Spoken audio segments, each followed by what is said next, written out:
Bonjour, cette semaine à l'info, notre journaliste François Poisson s'entretient avec José Gariepi, la directrice générale du Centre du Plateau Laval. Bonne écoute.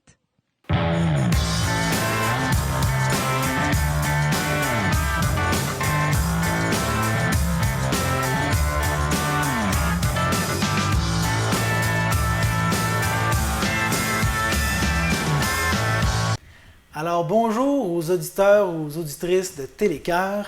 Ici François Poisson en direct du presbytère, l'ancien presbytère de Saint-Angèle de Laval, un secteur de Bécancour. Je suis maintenant en compagnie de José Gariepi, qui est la directrice générale du Centre du Plateau Laval et que je vais tutoyer parce qu'on a siégé ensemble sur le même comité, celui du 150e du village, qu'on n'a pas tellement pu faire parce que la COVID s'en est mêlée. Ouais. On avait des beaux projets, on en a fait un petit bout, mais c'est ça. Fait que toi, José, tu t'impliques dans ta communauté, déjà par ton travail, donc directrice du Centre du Plateau Laval. Quels sont les services que donne le centre, là, si on veut? Nous, on a différents services de 0, je dis toujours de 0 à 100 ans, parce que c'est des services pour tous les âges. Je peux les énumérer si tu veux. On va commencer avec les tout-petits, les 0-5 ans, des ateliers de stimulation pour que les enfants... Nous, c'est dans un quartier défavorisé. Fait qu'on donne des ateliers de stimulation pour que ces enfants-là arrivent à l'école avec tous les acquis nécessaires pour débuter une maternelle. Ensuite, si on change de niveau d'âge, on a de l'aide aux devoirs pour les 6-12 ans. Les amis descendent de l'autobus à la fin des classes, viennent au centre, une petite collation, on fait les devoirs. On est là comme un accompagnement aux parents dans leur rôle d'éducateur aussi. Alors, les enfants viennent par groupe 2 fois par semaine. Si on vieillit encore un peu, on s'en va à la maison de jeunes.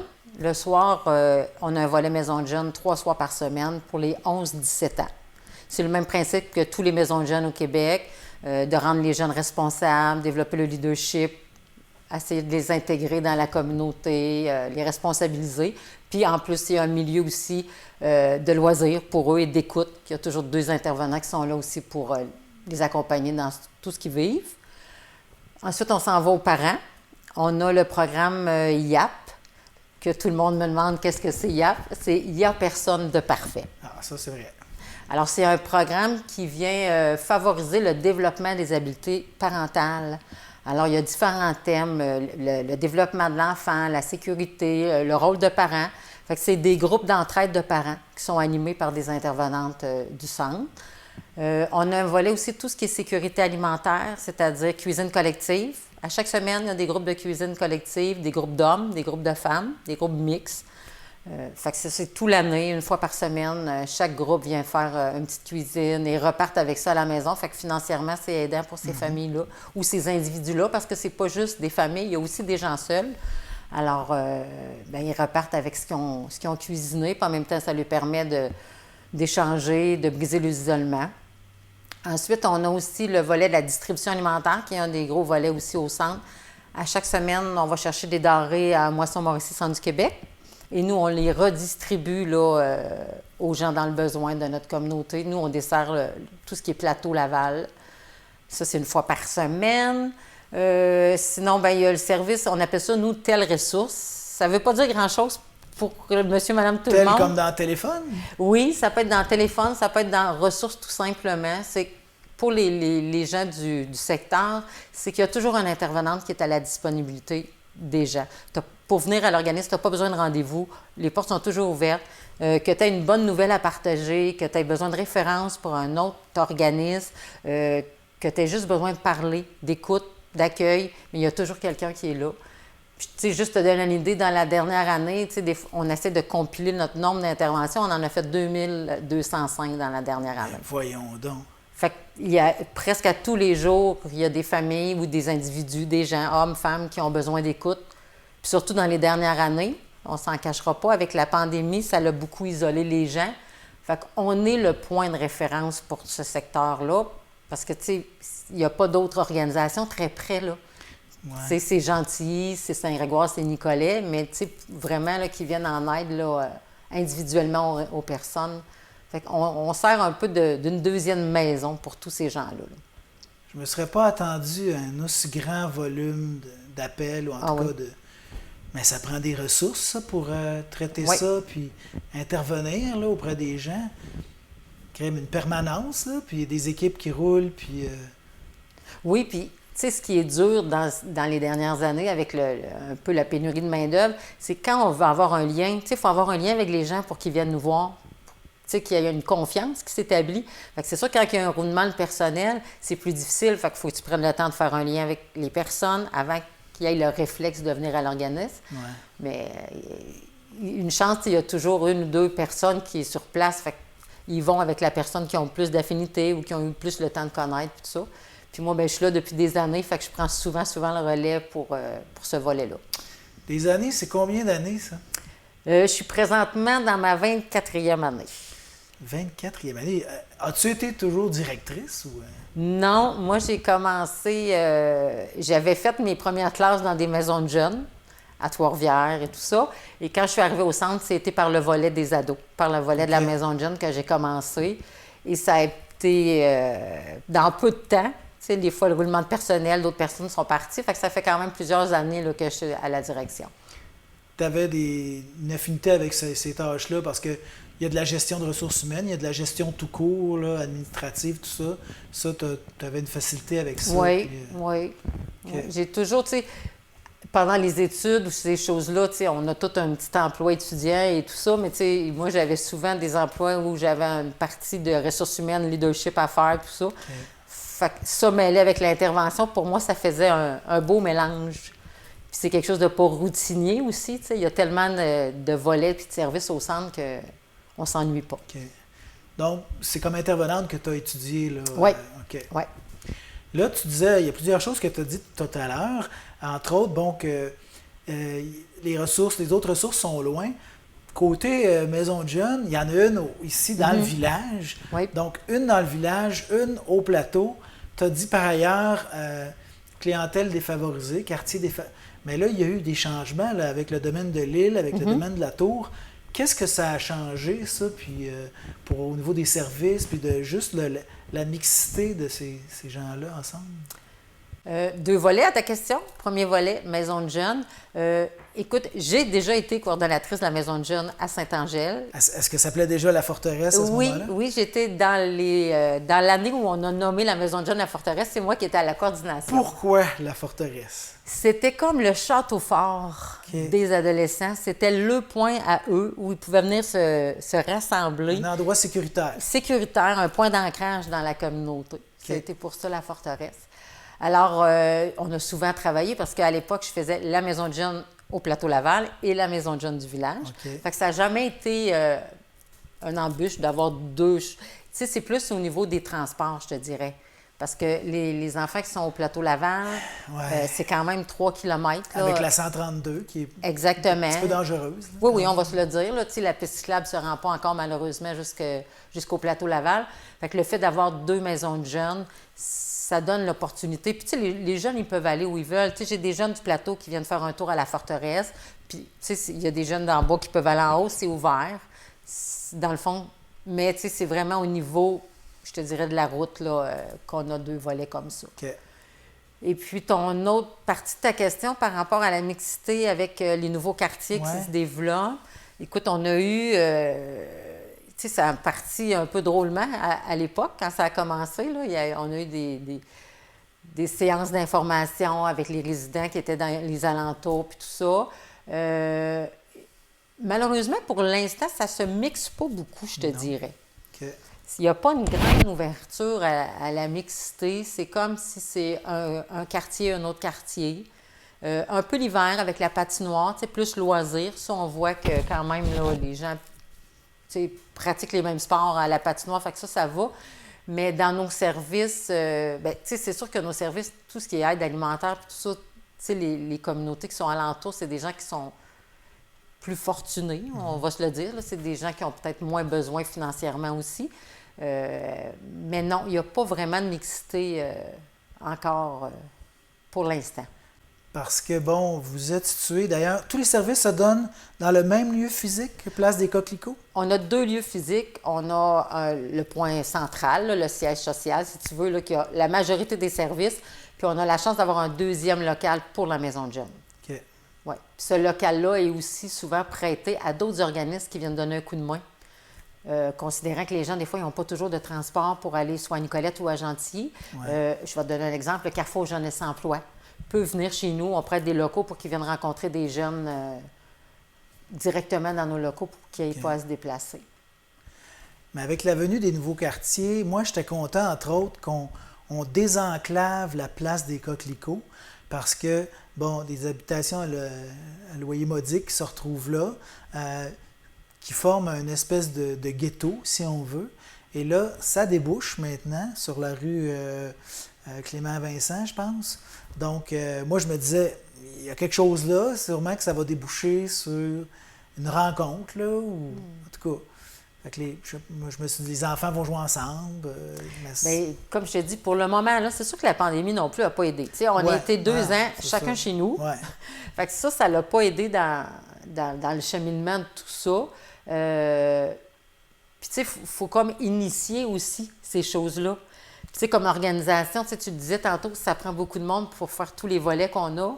Fait que c'est comme un volet supplémentaire d'essayer d'initier des nouveaux mouvements. Je te dis pas que ça se fera jamais, parce que nous, on faisait, avant la pandémie, et ça va revenir, on faisait toujours une fête des voisins à chaque année. Okay. Pour tout le quartier. On organisait une grande fête. Là, il y avait à peu près 125-150 personnes qui venaient à la fête. Fait que je sais pas, peut-être qu'un jour, je ferai un appel à ces gens-là aussi pour mixer les quartiers ensemble, pour faire une grande fête avec comme les 3 secteurs de ce beau plateau-là. Fête des voisins, c'est une des choses que Espace Muni, là, qui est un organisme qui aide les municipalités, met de l'avant. Fait que peut-être qu'avec eux autres, il y a un partenariat à faire, là. Puis peut-être que, malheureusement, avec la situation qu'on vit en ce moment, avec l'inflation, peut-être qu'il y a des gens des nouveaux quartiers qui vont avoir besoin d'aide prochainement parce qu'il y a quand même certains multilogements dans un des nouveaux quartiers. Fait que je pense qu'avec l'épicerie, avec l'essence, avec même l'immobilier, tous les prix à la hausse, à un moment donné, de plus en plus de monde vont avoir besoin, je pense, d'une aide extérieure. Là. Oui, parce que, tu sais, la pauvreté, elle change. Ouais. C'est plus ce que c'était, tu sais, comme tu l'as dit, on l'a vécu à la pandémie, là, des gens qui avaient toujours eu un emploi stable, qui étaient bien rémunérés, puis du jour au lendemain, on se sont retrouvés avec pas d'emploi parce que tout a fermé. Fait qu'on a vu dans le territoire de la MRC des changements au niveau de l'aide alimentaire. Moins chez nous, parce que, tu sais, on est dans un quartier d'HLM, mais j'en ai quand même qui travaillent, puis ces gens-là ont trouvé ça difficile. Mais dans l'ensemble de la MRC, là, la pauvreté, elle a changé de visage aussi. Oui. Ouais.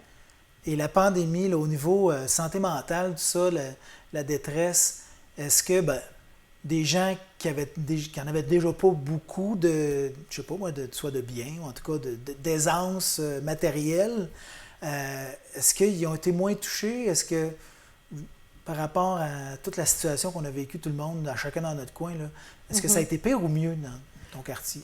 Bien, c'est sûr que nous, dès le mois de mars, là, quand la pandémie puis le pause a commencé pour tout le Québec, nous, on a mis une ligne téléphonique. On a appelé tous nos résidents qui demeuraient seuls. Okay. Parce qu'on en a quand même beaucoup, là. Ou soit monoparental avec des enfants ou seuls. Enfin, on a appelé là, tous les semaines ces gens-là parce qu'on n'a pas fermé. Nous, on a continué d'être là tous les jours. Vous avez mis un filet. Oui, un filet de sécurité pour ces gens-là. Fait que tous les jours, on avait des appels, on s'était divisé tous les appels, on appelait nos gens, on prenait le temps de voir comment ça allait. T'sais, en jasant, parce que souvent, les gens, tu vas lui demander comment ça va, on a tout le réflexe, on l'a nous aussi, de dire « ça va bien, oui, ça va, toi ». Mais tu sais, on jasait, puis tout ça, fait que là, ça donnait un autre ton à un moment donné dans la discussion, de voir « OK, ça allait pas si bien que ça, finalement ». Tu varies les questions, genre « as-tu mangé aujourd'hui? » Oui, c'est ça. Qu'est-ce que tu as fait? Comme ça, As-tu sorti? Es-tu allé marcher dehors? Fait que là, à un moment donné, on se rend compte que la personne n'est pas sortie de chez elle. Puis, fait que là, on se mettait des petites notes, on rappelait plus souvent. Fait que, tu sais, ça a été un filet de sécurité encore une fois pour eux autres. Wow. Puis nous, la distribution alimentaire a continué. Fait qu'on a continué à voir ces gens-là à chaque semaine, malgré tout, sur une autre forme. Là, écoute, pas de bénévoles, pas rien.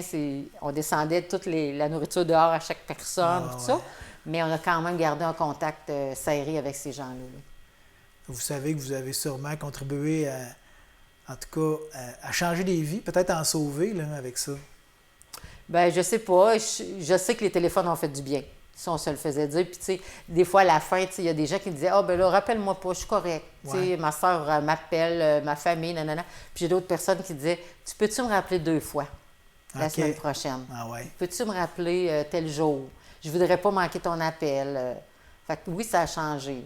Je sais pas si on a changé on a sauvé des vies, mais je sais qu'on a fait du bien. OK. Puis dans les services, autonomie là, de 0 à, premièrement, jusqu'à 100 ans, y a-tu des centenaires au plateau? Non, pas des centenaires, mais tu sais, on a eu quand même des gens qui étaient plus avancés en âge et tout ça, des personnes retraitées et tout ça. Mais des centenaires, je ne crois pas. Ça devient de moins en moins rare, là.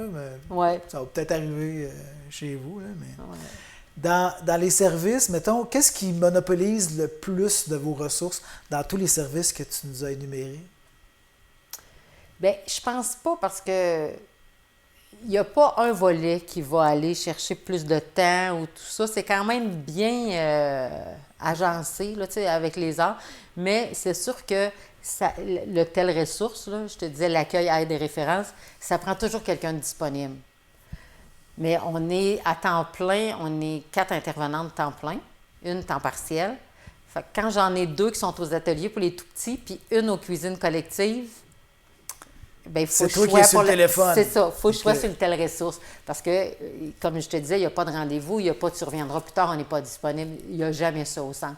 Fait qu'il faut toujours penser, s'il y a des activités, parce que dans la grille de la journée, il y a toujours des activités, il faut qu'il y ait tout le temps quelqu'un qui soit disponible pour recevoir les résidents.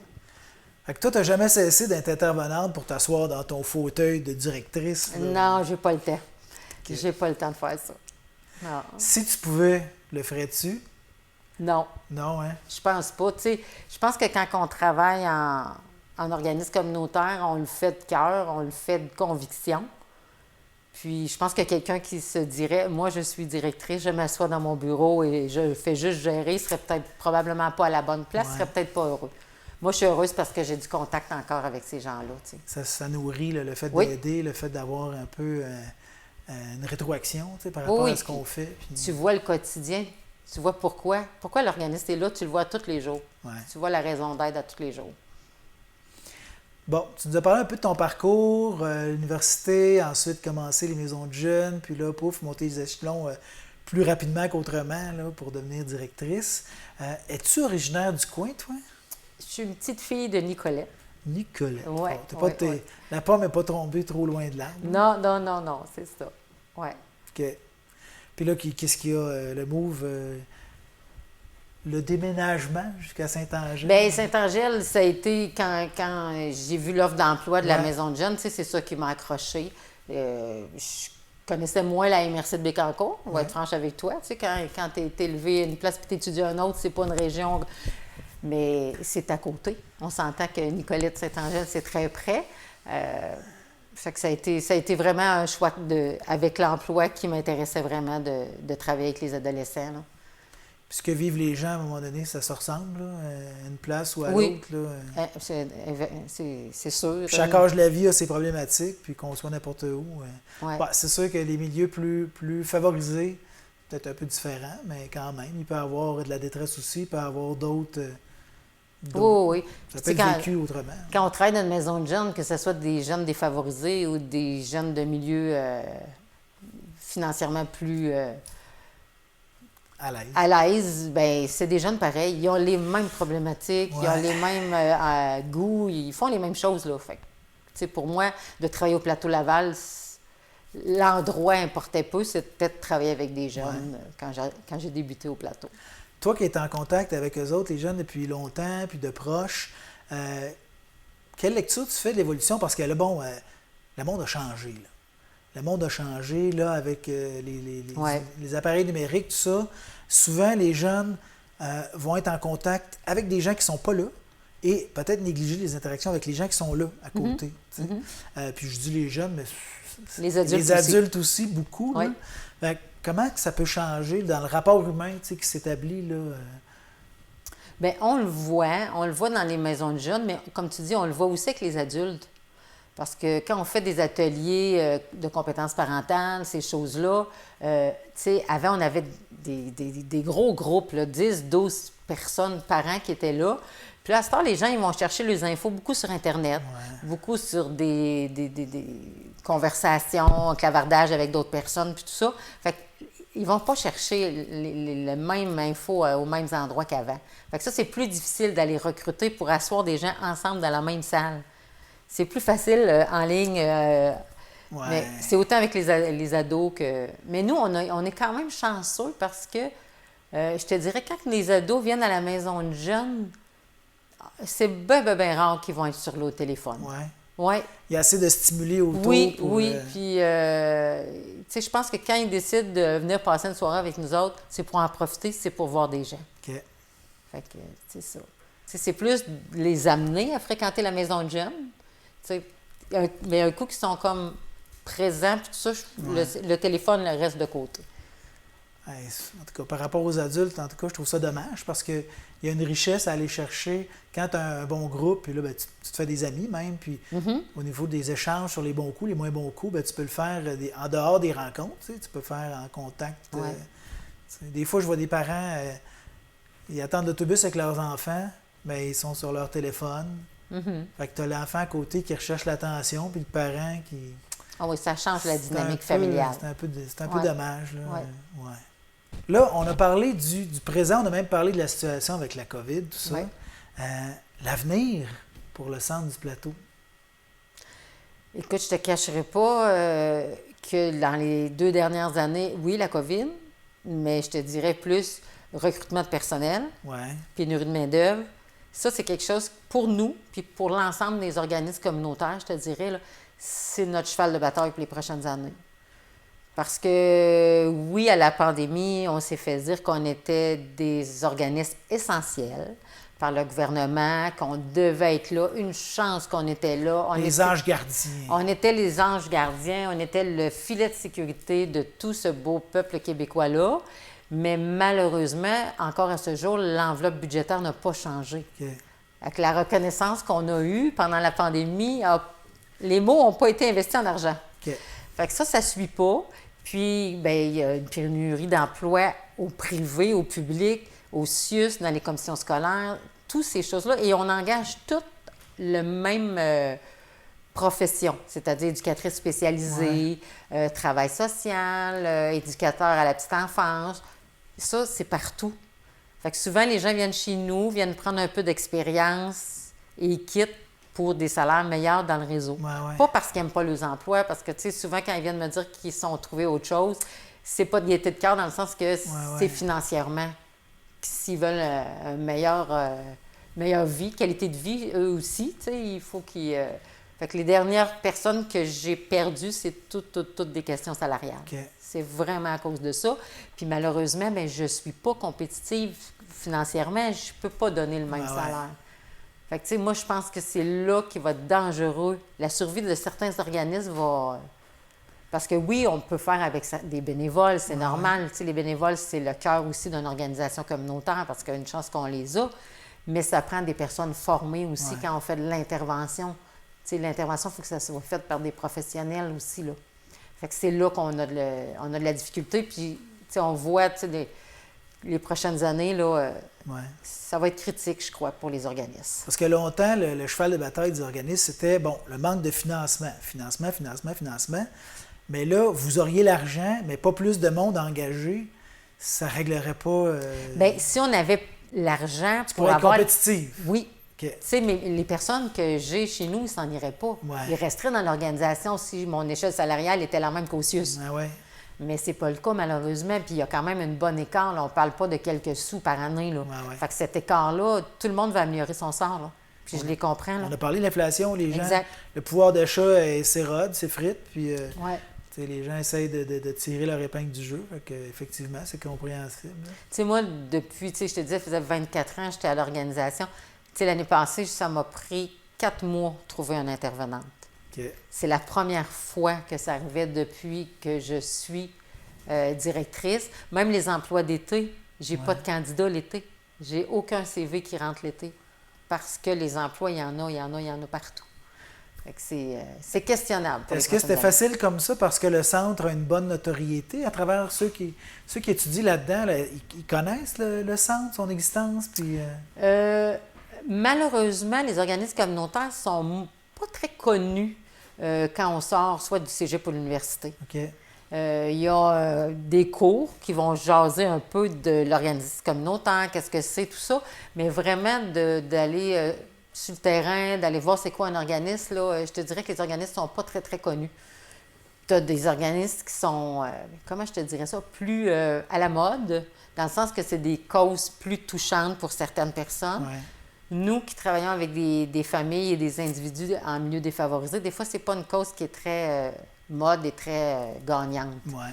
Fait qu'il faut se faire voir, il faut se faire connaître auprès des salons, des stages, des trucs comme ça pour que OK. les jeunes peuvent savoir qu'est-ce qu'on fait au centre du Plateau Laval.